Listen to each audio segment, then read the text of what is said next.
اللہ اکبر اللہ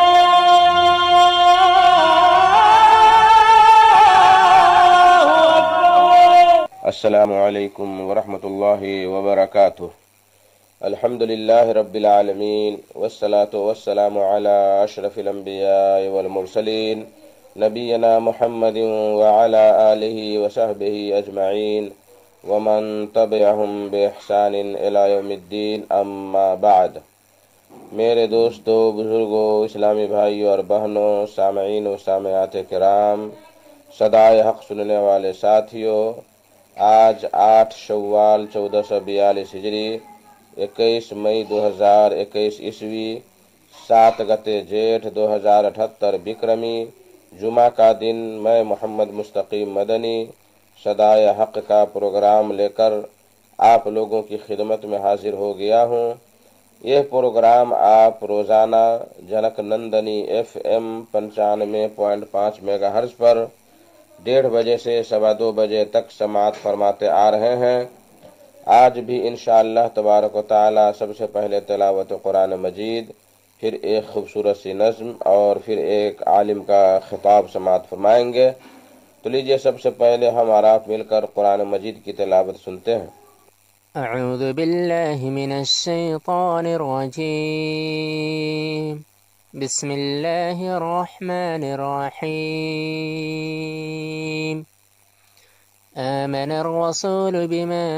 انزل الیہ من ربہ والمؤمنون كل آمن بالله وملائكته وكتبه ورسله لا نفرق بين أحد من رسله وقالوا سمعنا وأطعنا غفرانك ربنا وإليك المصير لا يكلف الله نفسا إلا وسعها لها ما كسبت وعليها ما اكتسبت ربنا لا تؤاخذنا إن نسينا أو أخطأنا ربنا ولا تحمل علينا إصرا كما حملته على الذين من قبلنا ربنا ولا تحملنا ما لا طاقة لنا به واعف عنا واغفر لنا وارحمنا أنت مولانا فانصرنا على القوم الكافرين۔ اللہ اکبر اللہ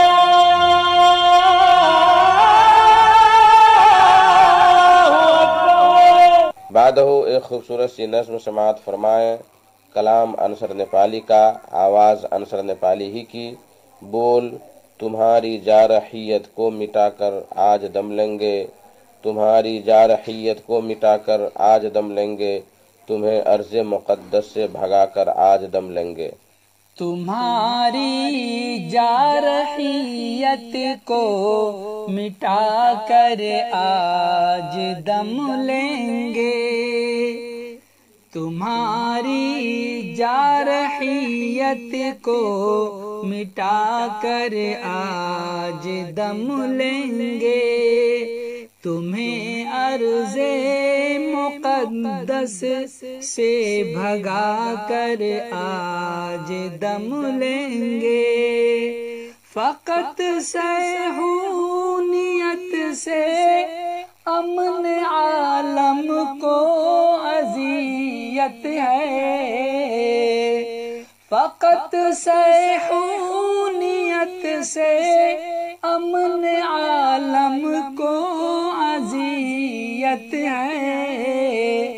عرب کے سربراہوں کو جگا کر آج دم لیں گے، عرب کے سربراہوں کو جگا کر آج دم لیں گے،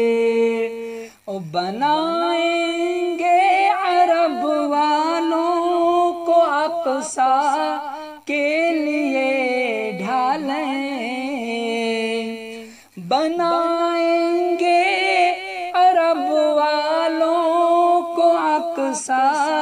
کے لیے ڈھالیں، تمہیں قدموں میں اے غاصب جھکا کر آج دم لیں گے، تمہیں قدموں پہ اے غاصب جھکا کر آج دم لیں گے۔ جوانوں صبر مظلومی کے ہاتھوں میں ہے تلواریں، جوانوں صبر مظلومی کے ہاتھوں میں ہے تلواریں، کہو اقصیٰ کی خاطر سر کٹا کر آج دم لیں گے، تمہاری جارحیت کو مٹا کر آج دم لیں گے، تمہیں عرض مقدس سے بھگا کر آج دم لیں گے۔ غرور حاکمیت پر نہ اترانا کبھی ظالم، غرور حاکمیت پر نہ اترانا کبھی ظالم، تمہارا گھر بھی عنصر ہم گرا کر آج دم لیں گے، تمہارا گھر بھی عنصر ہم گرا کر آج دم لیں گے، تمہاری جارحیت کو مٹا کر آج دم لیں گے، تمہیں عرض مقدس سے بھگا کر آج دم لیں گے۔ فانصرنا علی القوم الکافرین، والسلام علیکم ورحمۃ اللہ وبرکاتہ۔ اللہ اکبر اللہ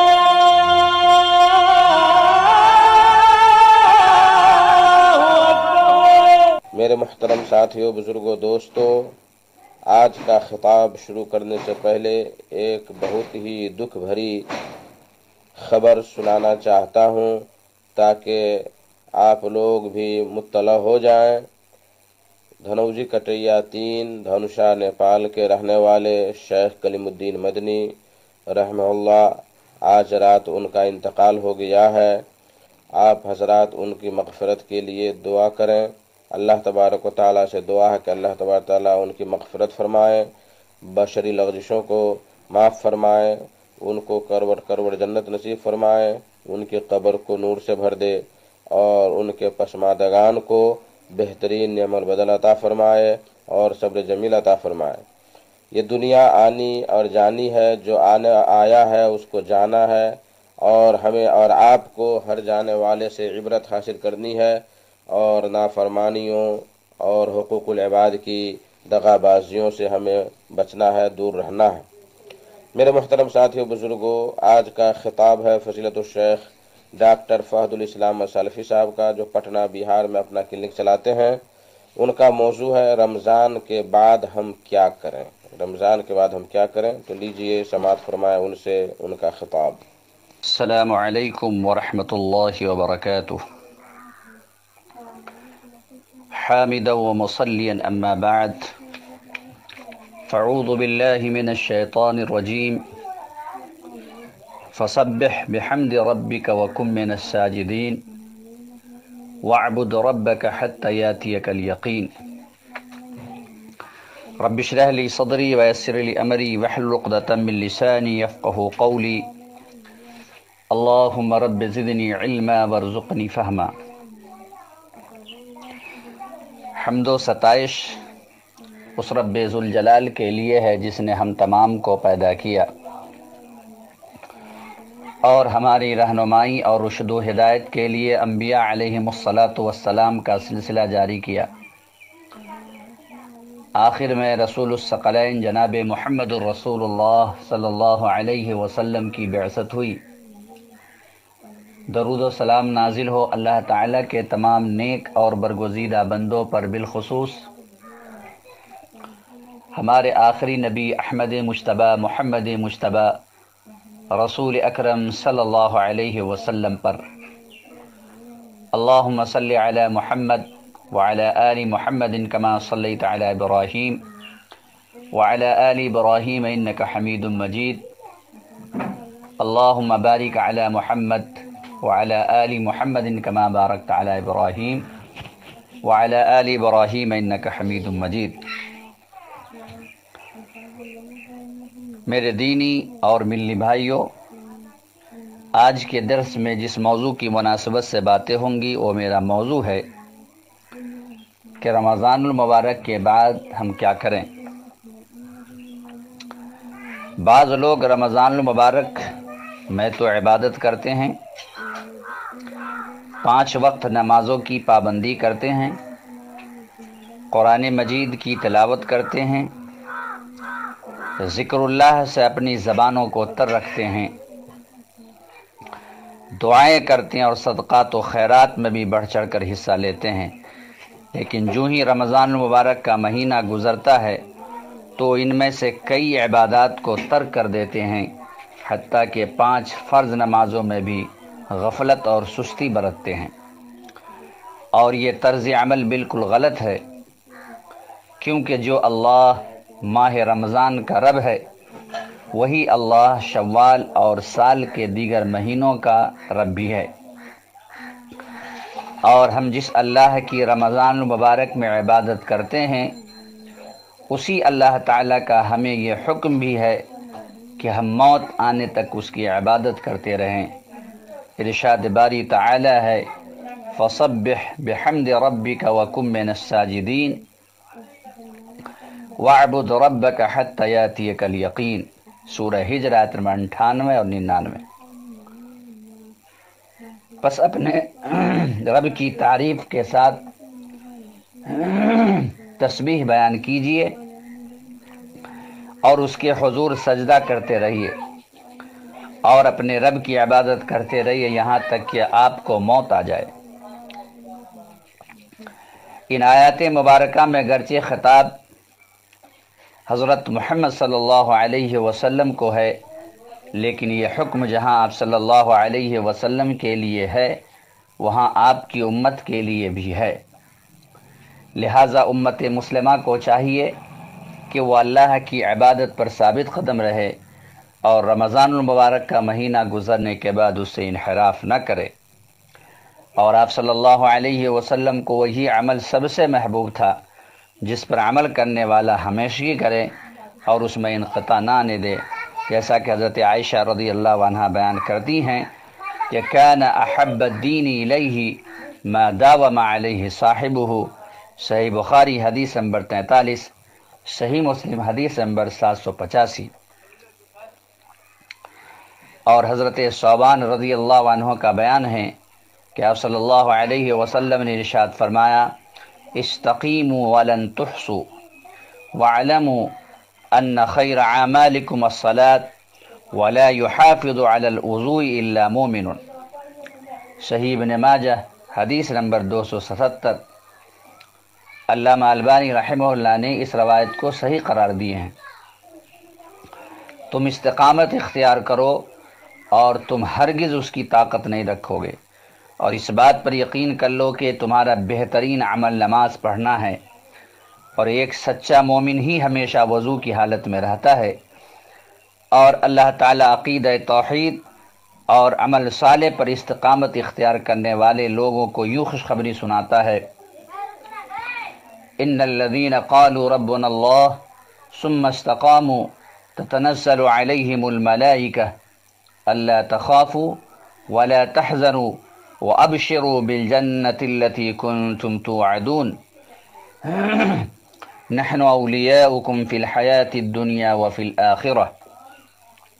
وَلَكُمْ فِيهَا مَا تَشْتَهِي أَنفُسُكُمْ وَلَكُمْ فِيهَا مَا تَدَّعُونَ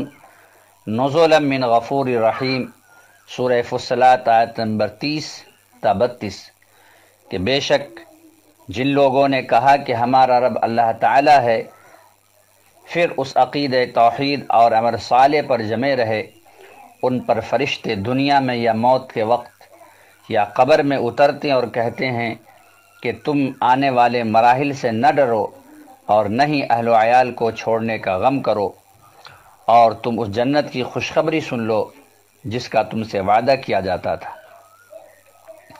ہم دنیا کی زندگی میں تمہارے دوست اور مددگار رہے اور آخرت میں بھی رہیں گے، اور وہاں تمہیں ہر وہ چیز ملے گی جس کی تمہارا نفس خواہش کرے گا، اور وہ چیز جس کی تم تمنا کرو گے یہ اس کی طرف سے تمہاری میزبانی ہوگی، جو نہایت معاف کرنے والا اور بڑا رحم کرنے والا ہے۔ لہذا عقیدہ توحید اور عمل صالح پر ثبات کا مظاہرہ کرنا چاہیے، اور اس کے ساتھ ساتھ یہ دعا بھی کرتے رہنا چاہیے کہ ربنا لا تزغ قلوبنا بعد إذ هديتنا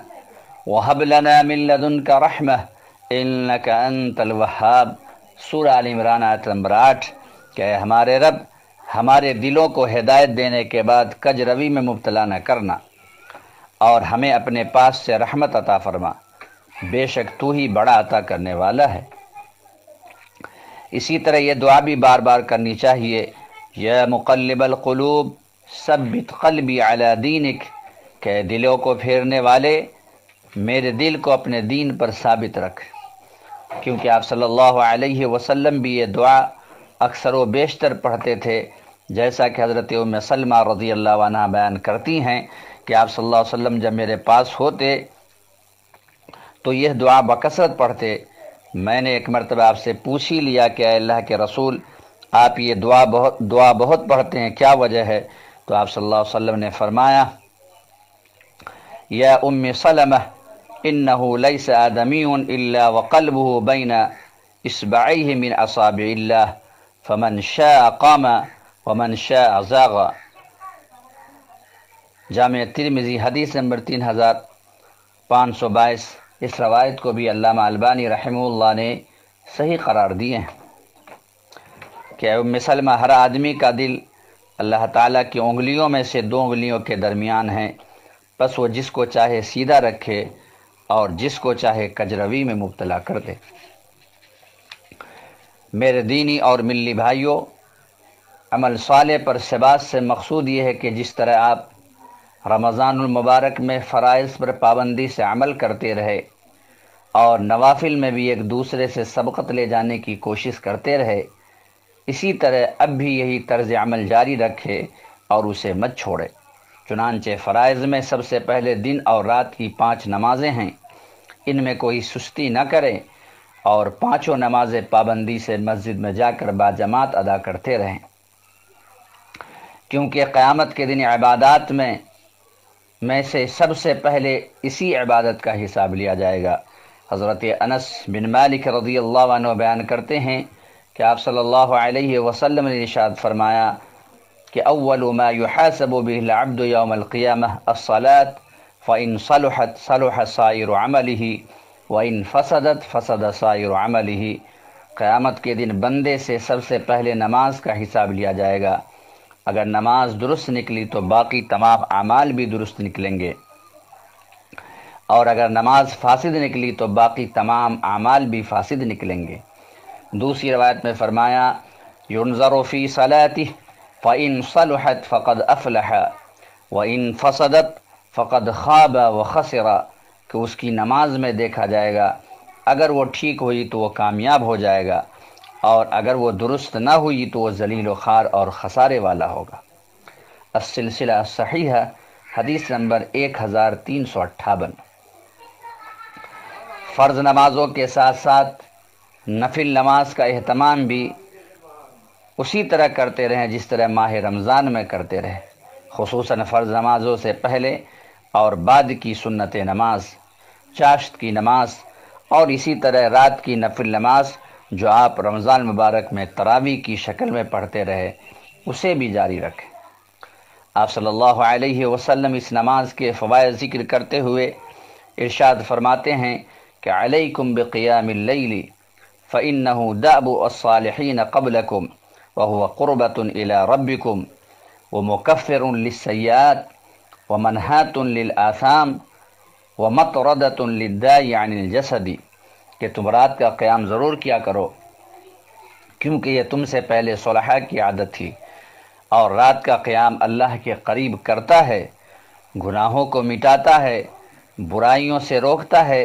اور جسمانی بیماری کو دور کرتا ہے۔ صحیح الجامع للالبانی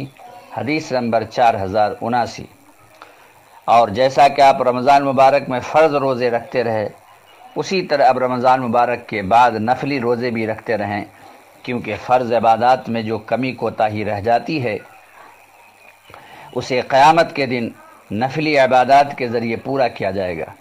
اور نفلی روزوں میں خاص طور پر شوال کے 6 روزے ہیں، جن کے بارے میں آپ صلی اللہ علیہ وسلم کا ارشاد گرامی ہے، من صام رمضان ثم اتبعه 6 من شوال كان كصيام الدهر، صحیح مسلم حدیث نمبر 11 سے 64، کہ جو شخص رمضان المبارک کے روزے رکھے پھر اس کے بعد شوال میں 6 روزے رکھے تو یہ ایسے ہے جیسے اس نے پورے سال روزے رکھے۔ رمضان اور اس کے بعد شوال کے 6 روزوں کو پورے سال کے روزوں کے برابر اس لیے قرار دیا کہ ایک نیکی اللہ تعالیٰ کے ہاں 10 نیکیوں کے برابر ہوتی ہے، اس طرح پورے رمضان کے روزے 10 ماہ کے روزے کے برابر ہوئے، اور شوال کے 6 روزے 60 دن یعنی 2 مہینے کے روزوں کے برابر ہوئے۔ اسی طرح ہر ہفتہ میں جمعرات اور سوموار کے روزے رکھنا بھی مسنون ہے اور اس کی فضیلت بھی بیان کی گئی ہے۔ اس کے علاوہ ہر مہینہ میں ایام 20، 13، 14، 15 کے روزے رکھنا بھی مستحب ہے۔ ان دنوں کے روزے کے متعلق آپ صلی اللہ علیہ وسلم نے حضرت ابو ہریرہ رضی اللہ عنہ کو خاص طور پر وصیت کی تھی۔ اور جیسا کہ آپ رمضان مبارک میں قرآن مجید کی تلاوت پورے اہتمام کے ساتھ کرتے رہے، اسی طرح اب رمضان مبارک کے بعد بھی اہتمام سے کرتے رہیں اور مت چھوڑیں، ورنہ یہ بات یاد رکھیں کہ قرآن مجید کی تلاوت، اس میں تدبر اور اس کی تعلیمات پر عمل درآمد کو چھوڑنے والوں کے خلاف اللہ کے رسول صلی اللہ علیہ وسلم قیامت کے دن شکایت کرتے ہوئے فرمائیں گے، ہم ان برائیوں کا ارتکاب دوبارہ نہیں کریں گے اور تیرے احکامات پر عمل اور تیری نافرمانی سے اجتناب کرتے رہیں گے، لہٰذا اللہ تعالیٰ سے کیا ہوا وعدہ پورا کیجئے اور راہ راست پر قائم رہیے۔ اللہ تعالیٰ فرماتا ہے وَأَوْفُوا بِعَهْدِ اللَّهِ إِذَا عَاهَدتُّمْ وَلَا تَنقُضُوا الْأَيْمَانَ بَعْدَ تَوْكِيدِهَا وَقَدْ جَعَلْتُمُ اللَّهَ عَلَيْكُمْ كَفِيلًا إِنَّ اللَّهَ يَعْلَمُ مَا تَفْعَلُونَ، سورہ نحل آیت نمبر 91۔ اور جب اللہ سے عہد و پیمان کرو تو اسے پورا کرو، اور قسموں کو پختہ کر لینے کے بعد نہ توڑو، حالانکہ تم نے اس پر اللہ کو گواہ بنایا تھا، بے شک اللہ تعالیٰ تمہارے افعال کو خوب جانتا ہے۔ نیکیوں کے بعد برائیوں کا ارتکاب کرنا اور پھر سچے دل سے توبہ نہ کرنا اپنی نیکیوں کو خود اپنے ہاتھوں ضائع کرنے کے مترادف ہے، اور ظاہر ہے کہ وہ شخص عقل مند نہیں جو اپنی محنت پر خود ہی پانی پھیر دے اور جو اپنی جد و جہد کو خود ہی خاک میں ملا دے۔ اسی لیے اللہ تعالیٰ ارشاد فرماتا ہے وَلَا تَكُونُوا كَالَّتِي نَقَضَتْ غَزْلَهَا مِن بَعْدِ قُوَّةٍ أَنْكَاثًا، سورہ نحل آیت نمبر 92۔ اور تم لوگ اس عورت کی طرح نہ ہو جاؤ جس نے اپنا دھاگا مضبوط کاٹنے کے بعد ریزہ ریزہ کر ڈالا، یعنی ایک عورت دن رات محنت کر کے دھاگا تیار کرے پھر خود ہی اسے اپنے ہاتھوں سے ٹکڑے ٹکڑے کر کے ضائع کر دے تو اسے کون عقل مند کہے گا؟ سب لوگ اسے بیوقوفی قرار دیں گے۔ اس لیے اللہ تعالیٰ نے اپنے بندوں کو اس عورت کی طرح بننے اور اپنی نیکیوں کو برائیوں کا ارتکاب کر کے خود اپنے ہاتھوں ضائع کرنے سے منع کر دیا ہے۔ وقال الرسول یا رب ان قوم اتخذوا هذا القرآن مہجورا، سورہ فرقان آیت نمبر 30۔ اور آپ صلی اللہ علیہ وسلم کہیں گے کہ اے میرے رب، بے شک میری قوم نے اس قرآن کو چھوڑ رکھا تھا، لہٰذا اس دن کی ندامت سے بچنے کے لیے قرآن مجید کو اپنی زندگی کا دستور بنائیں اور اس کی تلاوت کا، اس کو سمجھنے کا اور اس پر عمل کرنے کا پورا اہتمام کریں۔ میرے دینی اور ملی بھائیوں، بعض لوگ نہ صرف یہ کہ رمضان مبارک کے بعد عبادات کو ترک کر دیتے ہیں، بلکہ اس کے ساتھ ساتھ وہ ان برائیوں کی طرف واپس پلٹ جاتے ہیں جن پر وہ رمضان المبارک سے پہلے قائم تھے، اور یہ طرز عمل بھی نہایت خطرناک ہے۔ اللہ تعالیٰ کا فرمان ہے فَاسْتَقِمْ كَمَا أُمِرْتَ وَمَنْ تَابَ مَعَكَ وَلَا تَطْغَوْا إِنَّهُ بِمَا تَعْمَلُونَ بَصِيرٌ۔ سورہ ہود آیت نمبر 112۔ بس آپ رائے حق پر قائم رہیے جیسا کہ حکم دیا گیا، اور وہ لوگ بھی جنہوں نے آپ کے ساتھ اللہ کی طرف رجوع کیا ہے، اور تم لوگ سرکشی نہ کرو، بے شک وہ اللہ تمہارے اعمال کو خوب دیکھ رہا ہے۔ اس آیت میں اللہ تعالیٰ نے آپ صلی اللہ علیہ وسلم اور آپ کے ساتھ توبہ کرنے والے تمام مومنوں کو حکم دیا ہے کہ تم سب اسی طرح اللہ کے دین پر قائم رہو جیسا کہ تمہیں حکم دیا گیا۔ پھر ان مومنوں کو سرکشی سے منع فرمایا ہے جو دین الہی پر قائم رہنے کی بجائے اس سے انحراف کر لیتے ہیں اور اللہ تعالیٰ کی نافرمانی کرتے ہوئے سرکش ہو جاتے ہیں۔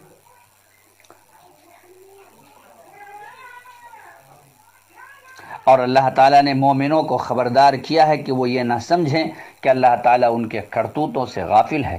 بلکہ ان کی ہر حرکت اور تمام افعال کو دیکھ رہا ہے۔ میرے دینی اور ملی بھائیوں، رمضان المبارک کے بعد برائیوں کی طرف واپس لوٹ جانا اس عہد کی خلاف ورزی ہے جو آپ نے اس مبارک مہینہ کے دوران کئی مرتبہ اللہ تعالیٰ سے کیا، اور بار بار توبہ کرتے ہوئے اللہ تعالیٰ سے پختہ وعدہ کرتے رہے کہ ہم ان گناہوں کی طرف واپس نہیں لوٹیں گے۔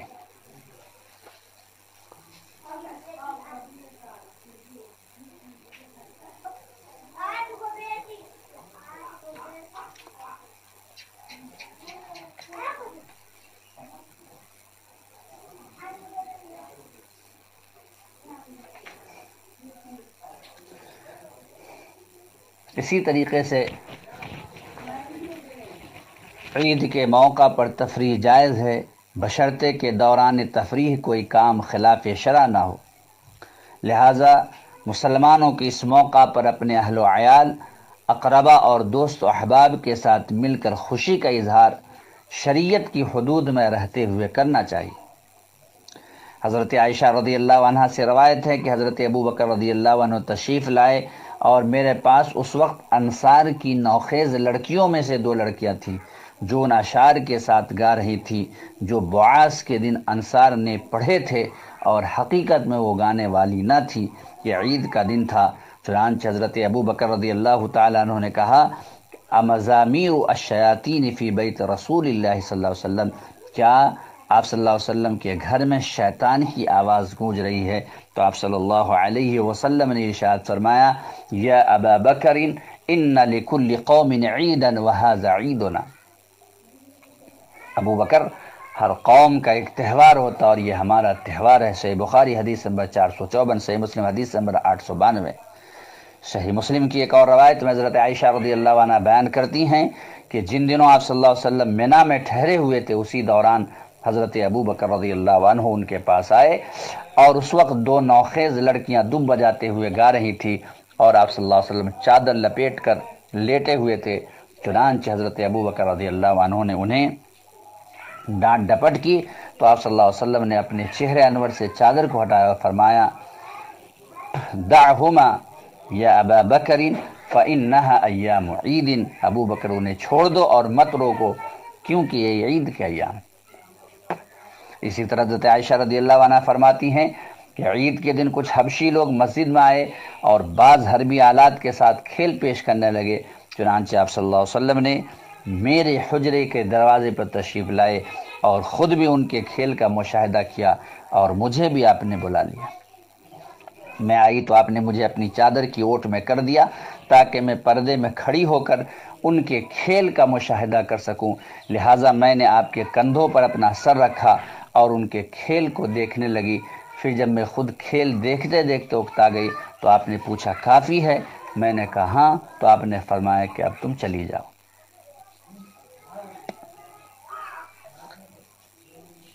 ان احادیث سے ثابت ہوا کہ ایام عید میں اس طرح کی تفریح جائز ہے، تاہم تفریح اور خوشی کے نام پر یہ قطعاً درست نہیں کہ موسیقی اور گانے وغیرہ سنے جائیں اور ٹی وی کی اسکرین پر یا سنیما گھروں میں جا کر فلمیں اور ڈرامے دیکھے جائیں، کیونکہ گانے اور آلات موسیقی سب حرام ہیں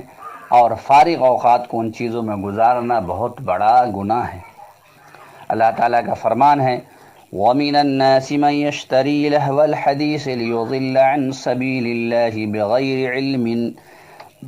وَيَتَّخِذَهَا هُزُوًا أُولَئِكَ لَهُمْ عَذَابٌ مُهِينٌ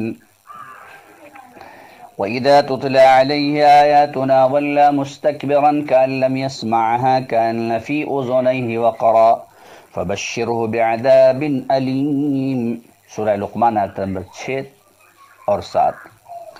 اور لوگوں میں کوئی ایسا بھی ہوتا جو اللہ سے غافل کرنے والی بات خرید لیتا ہے تاکہ بغیر سمجھے بوجھے اللہ کے بندوں کو اس کی راہ سے بھٹکائے اور اس راہ کا مذاق اڑائے، ایسے لوگوں کے لیے رسوا کن عذاب ہے۔ اور جب اس کے سامنے ہماری آیتوں کی تلاوت کی جاتی ہے تو مارے تکبر کی اس طرح منہ پھیر لیتا ہے کہ گویا اس نے انہیں سنا ہی نہیں، گویا کہ اس کے دونوں کان بہرے ہیں، لہٰذا آپ اسے دردناک عذاب کی خوشخبری دے دیجیے۔ اس آیت میں لہو الحدیث سے مراد گانا اور موسیقی ہے، جیسا کہ متعدد صحابہ کرام رضی اللہ عنہم سے مروی ہے، بلکہ حضرت عبداللہ بن مسعود رضی اللہ تعالی عنہ نے تو قسم کھا کر کہا کہ لہو الحدیث سے مراد گانا ہی ہے۔ لہذا جو شخص بھی گانا سنتے اور سناتا ہو یا رقص و سرور کی محفلوں میں شرکت کرتا ہو یا گھر میں بیٹھ کر ایسی محفلوں کا نظارہ کرتا ہو، اس کے لیے اس آیت کے مطابق رسوا کن عذاب ہے۔ اسی طرح حضرت ابو مالک اشعری رضی اللہ عنہ بیان کرتے ہیں کہ آپ صلی اللہ علیہ وسلم نے ارشاد فرمایا لَيَشْرَبَنَّ أُنَاسٌ مِّنْ أُمَّتِي الْخَمْرَ وَيُسَمُّونَهَا بِغَيْرِ اسْمِهَا يُعْزَفُ عَلَى رُؤُوسِهِمْ بِالْمَعَازِفِ وَالْمُغَنِّيَاتِ يَخْسِفُ اللَّهُ بِهُمُ الْأَرْضَ وَيَجْعَلُ مِنْهُمُ الْقِرَدَةَ وَالْخَنَازِيرَ، کہ میری امت کے کچھ لوگ ضرور بھی ضرور شراب نوشی کریں گے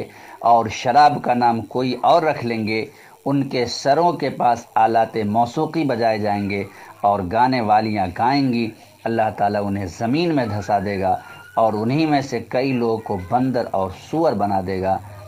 صحیح ابن ماجہ حدیث نمبر 4020۔ اس روایت کو علامہ البانی رحمہ اللہ نے صحیح قرار دیا۔ اس حدیث میں نہایت سخت وعید ہے ان لوگوں کے لیے جو رقص و سرور کی محفلوں میں شریک ہوتے یا ایسی محفلوں کو ٹی وی یا کمپیوٹر کی اسکرین پر دیکھتے ہیں۔ اور حضرت ابو عامر یا ابو مالک اشعری رضی اللہ عنہ بیان کرتے ہیں کہ آپ صلی اللہ علیہ وسلم نے ارشاد فرمایا لَيَكُونَنَّ مِنْ أُمَّتِي أَقْوَامٌ يَسْتَحِلُّونَ الْحِرَّ وَالْحَرِيرَ وَالْخَمْرَ وَالْمَعَازِفِ، کہ میری امت میں ایسے لوگ یقیناً آئیں گے جو زنا، ریشم کا لباس، شراب اور آلات موسیقی کو حلال تصور کر لیں گے۔ صحیح بخاری حدیث نمبر 5590۔ اس حدیث میں آپ صلی اللہ علیہ وسلم نے پیشین گوئی فرمائی ہے کہ کئی لوگ ان چار چیزوں کو حلال تصور کر لیں گے، حالانکہ یہ دین اسلام میں حرام ہے۔ چنانچہ اس دور میں کئی ایسے لوگ موجود ہیں جن چیزوں کو حلال سمجھتے ہیں، اور جہاں تک گانوں کا تعلق ہے تو ایک ایسی چیز ہے کہ جسے نہ صرف گناہ نہیں سمجھتا بلکہ کئی روشن خیال لوگوں نے اس کے جواز کے فتوے بھی جاری کر دیے، اور ایسا انہوں نے کسی دلیل کی ان بنیاد پر نہیں بلکہ عام لوگوں کا رجحان دیکھ کر اور اپنی خواہش نفس کو پورا کرنے کے لیے کیا ہے، اور اس کے لیے انہوں نے بعض اہل علم کے کمزور اقوال کا سہارا لینے کی کوشش کی ہے، جبکہ ائمہ اربعہ رحمہ اللہ اس بات پر متفق ہیں کہ گانا اور موسیقی حرام ہے۔ اس کی حرمت کے جو دلائل ہیں وہ یقینی طور پر ہر سمجھدار آدمی کے لیے کافی ہیں۔ ان کے علاوہ ایک اور دلیل بھی پیش خدمت میں ہے جس میں پوری صراحت کے ساتھ ڈھول وغیرہ کو حرام قرار دیا گیا ہے۔ حضرت عبداللہ بن عباس رضی اللہ عنہ بیان کرتے ہیں کہ آپ صلی اللہ علیہ وسلم نے ارشاد فرمایا ان اللہ حرم علیکم الخمر والمیسر والکوبۃ وقال کل مسکر حرام، کہ بے شک اللہ تعالی نے تم پر شراب، جوا اور ڈھول کو حرام کر دیا ہے، اور آپ صلی اللہ علیہ وسلم نے ارشاد فرمایا کہ ہر نشہ آور چیز حرام ہے۔ سنن ابی داؤد حدیث نمبر 3696، اس روایت کو بھی علامہ البانی رحمہ اللہ نے صحیح قرار دیا۔ ان واضح ترین دلائل کے بعد اب کسی کے ذہن میں شک نہیں رہنا چاہیے اور اس بات پر یقین کر لینا چاہیے کہ گانا اور موسیقی حرام ہے، لیکن افسوس سے کہنا پڑتا ہے کہ روشن خیال لوگوں کی اسی فتویٰ کی بنا پر بہت سارے لوگ موسیقی کو دل بہلانے اور فارغ اوقات کو مشغول کرنے کا بہترین ذریعہ تصور کرتے ہیں، حالانکہ آپ صلی اللہ علیہ وسلم نے ایک اور پیشین گوئی کرتے ہوئے فرمایا کہ جب آلات موسیقی پھیل جائیں گے، گانے عام ہو جائیں گے اور شراب نوشی کو حلال تصور کر لیا جائے گا تو اس وقت اللہ کا سخت عذاب نازل ہوگا، جیسا کہ حضرت سہل بن سعد رضی اللہ عنہ بیان کرتے ہیں کہ آپ صلی اللہ علیہ وسلم نے ارشاد فرمایا کہ سیکون فی آخر الزمان خسف وقذف ومسخ قیل ومتى ذلك یا رسول اللہ قال اذا زہرت المعازف والقینات واستحلت الخمر، صحیح الجامع للالبانی حدیث نمبر 3665، کہ آخری زمانے میں لوگوں کو زمین میں دھنسا دیا جائے گا، ان پر پتھروں کی بارش کی جائے گی اور ان کی شکلیں مشق کی جائیں گی۔ آپ صلی اللہ علیہ وسلم سے پوچھا گیا کہ ایسا کب ہوگا؟ تو آپ صلی اللہ علیہ وسلم نے فرمایا کہ جب آلات موسیقی پھیل جائیں گے، گانے والیاں عام ہو جائیں گی اور شراب کو حلال سمجھا جائے گا۔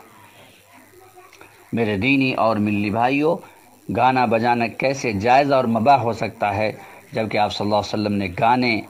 بجانے کی آواز کو ملعون قرار دیا ہے، جیسا کہ حضرت انس رضی اللہ عنہ بیان کرتے ہیں کہ آپ صلی اللہ علیہ وسلم نے ارشاد فرمایا صوتانی ملعونان فی الدنیا والآخرہ مسمار عند نعمت ورنت عند مصیبت، کہ دو آوازیں دنیا اور آخرت میں ملعون ہیں، خوشی کے وقت گانے بجانے کی آواز اور مصیبت کے وقت رونے کی آواز، صحیح الجامع للالبانی حدیث نمبر 3695۔ اور حضرت عبداللہ بن مسعود رضی اللہ تعالی عنہ کے بقول گانا نفاق پیدا کرتا ہے، الغناء ينبت النفاق في القلب كما ينبت الماء والزرع، کہ گانا دلوں میں یوں نفاق پیدا کرتا ہے جس طرح پانی کھیتی کو پیدا کرتا ہے۔ ایام عید میں بعض منکرات کا ارتکاب، نمبر 1، کپڑا ٹخنوں سے نیچے لٹکانا اور تکبر اور بڑائی کا اظہار کرنا۔ بہت سارے لوگ ایام عید میں جو لباس پہنتے وہ ٹخنوں سے نیچے لٹک رہا ہوتا ہے، جبکہ آپ صلی اللہ علیہ وسلم کا ارشاد گرامی ہے ثلاثۃ لا یکلمہم اللہ یوم القیامہ ولا ینظر الیہم ولا یزکیہم ولہم عذاب علیم، کہ 3 قسم کے لوگوں سے اللہ تعالیٰ قیامت کے دن نہ بات چیت کرے گا، نہ ان کی طرف دیکھے گا اور نہ انہیں پاک کرے گا، اور ان کے لیے دردناک عذاب ہوگا۔ آپ صلی اللہ علیہ وسلم نے یہ الفاظ 3 بار کہے تو حضرت ابو ذر رضی اللہ عنہ نے کہا وہ یقیناً ذلیل و خوار ہوں گے اور خسارہ پائیں گے۔ اے اللہ کے رسول صلی اللہ علیہ وسلم وہ کون ہیں؟ آپ صلی اللہ علیہ وسلم نے فرمایا المسبل ازارہ والمنان والمنفق سلعته بالحلف الكاذب، صحیح مسلم حدیث نمبر 106، کہ اپنے تہبند کو نیچے لٹکانے والا، احسان جتلانے والا اور اپنے سودے کو جھوٹی قسم کھا کر بیچنے والا۔ اور حضرت ابو ہریرہ رضی اللہ عنہ بیان کرتے ہیں کہ آپ صلی اللہ علیہ وسلم نے ارشاد فرمایا کہ ما اسفل من الکعبین من الازار ففی النار، صحیح بخاری حدیث نمبر 5787، کہ جو تہبند ٹخنوں سے نیچے ہو وہ جہنم کی آگ میں ہے۔ ان دونوں حدیث سے ثابت ہوا کہ کپڑا ٹخنوں سے نیچے لٹکانا حرام اور بہت بڑا گناہ ہے، لہٰذا جو کپڑا بھی نیچے پہنا ہوا ہو، شلوار ہو یا چادر، پاجامہ ہو یا پینٹ، اسے ٹخنوں سے اوپر ہی رکھنا چاہیے، نیچے نہیں لٹکانا چاہیے، خواہ تکبر نہ بھی ہو، اور اگر اس کے ساتھ ساتھ تکبر بھی ہو تو یہ اور زیادہ سنگین گناہ ہے۔ آپ صلی اللہ علیہ وسلم کا ارشاد ہے کہ بینما رجل یجر ازارہ خسف اللہ بہ فہو یتجلجل فی الارض الی یوم القیامہ، کہ ایک آدمی اپنے تہبند کو گھسیٹ رہا تھا کہ اللہ تعالیٰ نے اسے دھسا دیا، پس وہ قیامت تک زمین کی گہرائی میں نیچے جاتا رہا، صحیح بخاری حدیث نمبر 5790۔ ایک اور روایت میں اس حدیث کے الفاظ یوں ہیں، بینما رجل یمشی فی حلۃ تعجبہ نفسہ مرجل جمتہ اذا خسف اللہ بھی فهو یتجلجل الی یوم القیامہ۔ صحیح بخاری حدیث نمبر 5779، صحیح مسلم حدیث نمبر 2088۔ ایک آدمی اپنے لمبے لمبے بالوں کو کنگھی کیے ہوئے خوبصورت لباس میں چل رہا تھا اور خود پسندی میں مبتلا تھا۔ اسی دوران اچانک اللہ تعالیٰ نے اسے زمین میں دھسا دیا، پس وہ قیامت تک زمین کی گہرائی میں جاتا رہے گا، جبکہ اللہ تعالیٰ فرماتے ہیں وَلَا تُصَعِّرْ خَدَّكَ لِلنَّاسِ وَلَا تَمْشِ فِي الْأَرْضِ مَرَحًا إِنَّ اللَّهَ لَا يُحِبُّ كُلَّ مُخْتَالٍ فَخُورٍ، سورہ لقمان آیت نمبر 18۔ اور لوگوں کو حقیر سمجھتے ہوئے اور اپنے آپ کو بڑا تصور کرتے ہوئے ان سے منہ نہ موڑنا اور زمین پر اکڑ کر نہ چلنا، کیونکہ اللہ تعالیٰ تکبر کرنے والے اور فخر کرنے والے شخص کو پسند نہیں کرتا۔ تکبر اس قدر بڑا گناہ ہے کہ اگر کسی کے دل میں ایک رائی کے برابر بھی تکبر پایا جاتا ہو اور وہ اسے توبہ کیے بغیر مر جائے تو وہ جنت میں داخل نہیں ہوگا، جیسا کہ آپ صلی اللہ علیہ وسلم کا ارشاد ہے لا يدخل الجنت من كان في قلبه مثقال ذرة من کبر، کہ وہ شخص جنت میں داخل نہ ہوگا جس کے دل میں رائی کے دانے کے برابر تکبر تھا۔ ایک شخص نے کہا اے اللہ کے رسول، بے شک ایک آدمی یہ پسند کرتا ہے کہ اس کا لباس اور اس کا جوتا خوبصورت ہو، تو کیا یہ بھی تکبر ہے؟ آپ صلی اللہ علیہ وسلم نے فرمایا کہ ان اللہ جمیل یحب الجمال الکبر بطر الحق وغمت الناس، کہ بے شک اللہ تعالیٰ خوبصورت ہے اور خوبصورتی کو پسند کرتا ہے، کبر یہ ہے کہ حق بات کو ٹھکرا دیا جائے اور لوگوں کو حقیر سمجھا جائے۔ صحیح مسلم حدیث نمبر 91۔ نمبر 2، داڑھی مڈوانا یا اسے چھوٹا کرنا۔ بہت سارے لوگ عام طور پر بھی داڑھی مڈواتے یا اسے چھوٹا کراتے ہیں، اور عید کے موقع پر تو اس کا اور زیادہ اہتمام کیا جاتا ہے، حالانکہ ایسا کرنا حرام ہے، اور آپ صلی اللہ علیہ وسلم کا ارشاد ہے خالفوا المشرکین وفروا اللحى واحفوا الشوارب، خالفوا المشرکون وفروا اللحى واحفوا الشوارب، صحیح بخاری حدیث نمبر 5892،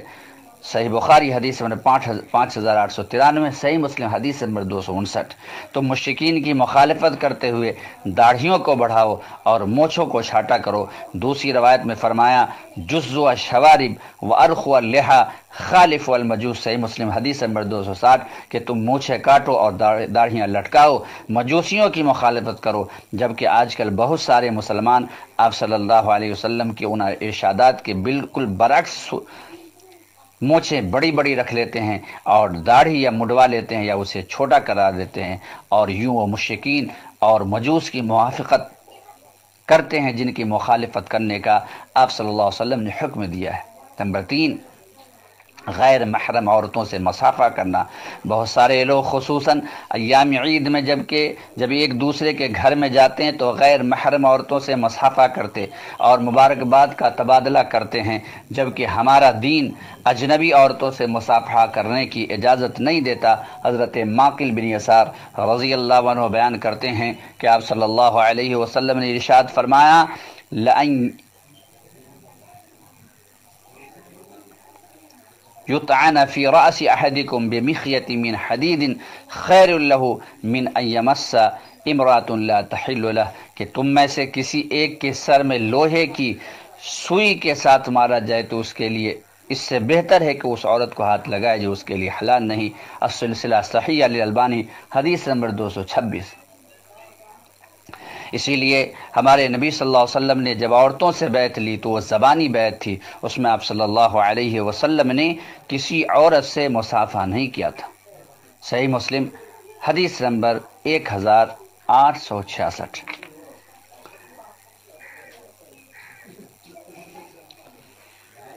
تو رمضان المبارک کے گزرنے کے بعد جس طریقے سے رمضان المبارک کے مہینے کے اندر ہم نماز، قرآن مجید کی تلاوت،